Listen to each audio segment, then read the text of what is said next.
Hello everyone, I'm Sasdal Akon, Software Engineer WSO2. In this video, we are continuing the discussion of Ballerina Array data type. Now let's discuss how we can copy and merge arrays in Ballerina. So let's assume we need to create a new array by copying and merging these towns arrays. For this task, we need to destructure the towns1 array using triple dot notation. Destruction this array means unpack values from the array. Then we wrap the destructured array values inside square brackets. This will copy the elements of towns1 array into a new array. After that, I will add the destructured towns2 array separated by a comma. So this will merge the two arrays and create a new array. Now we can assign it to a string array variable. I will name it as towns. So let's print the towns array and see the result.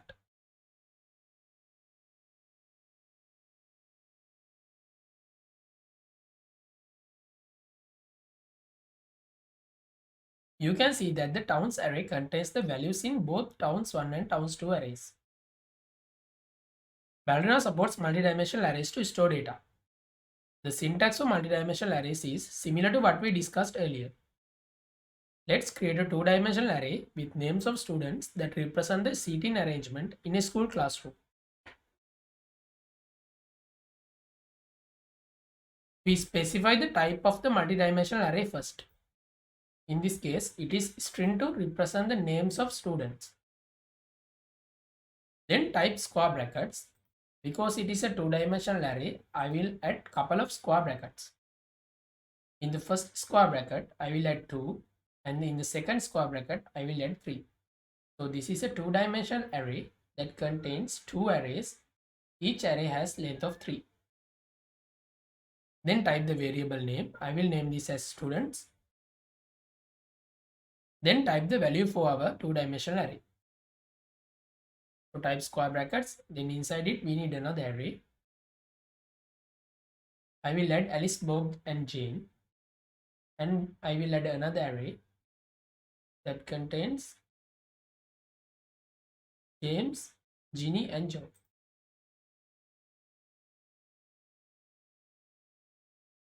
So this means Alice sitting in the first row first column while Ginny in the second row second column. So that's it. That's how we define multi-dimensional arrays in Ballerina. So now let's access student names in the two-dimensional array using indexes. Let's assume I want to access the student in the first row second column. So type the array name. In this case it is students. Then type the row value 0 and the column value as 1. So then I will assign this into a string variable.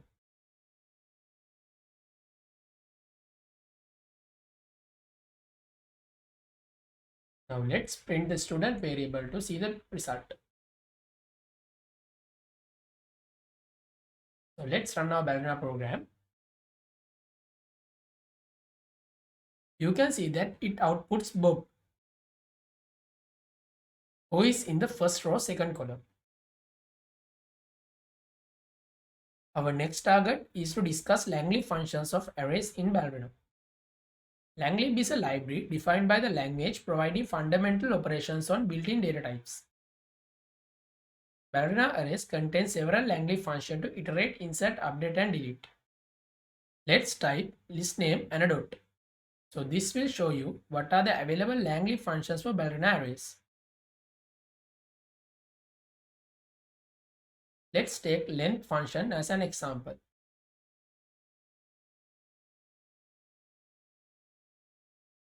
If you hover the word length, it will show you the method description, examples, argument types and return types for the length function. And also you can go through the API doc description of length function by clicking it. Now let's discuss some of the common langlib functions in array. Let's start with this empty array. Now I am going to show you how to add new members to this array. For this, we just need to use the langlib push function. So type the array names, and then dot followed by push. So inside the brackets, I need to type the value that I need to add. In this case, I am going to add the string James. So let's add James friends in the same way. You can add multiple values into the array separated by commas. So let's iterate through the array and print the names.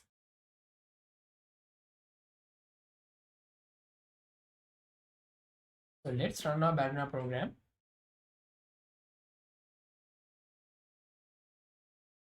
And you can see that it prints James, John, and Ginny, who are the new members in the names array.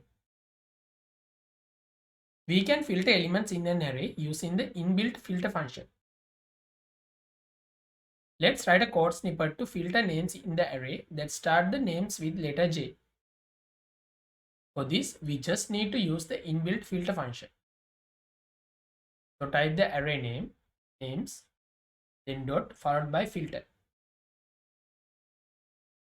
Then we have to define the function to filter the names. I will write the inbuilt string function start with for filtering.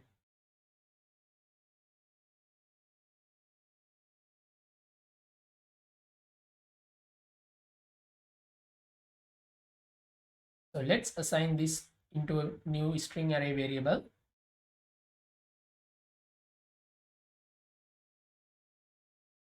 And let's print it out to see the result.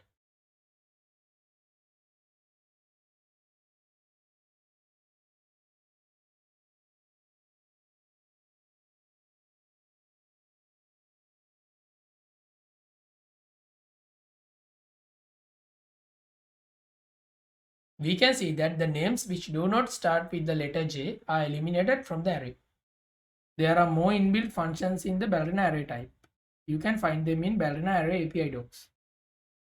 And also you can find more details regarding Ballerina array type with examples in Ballerina by examples array section.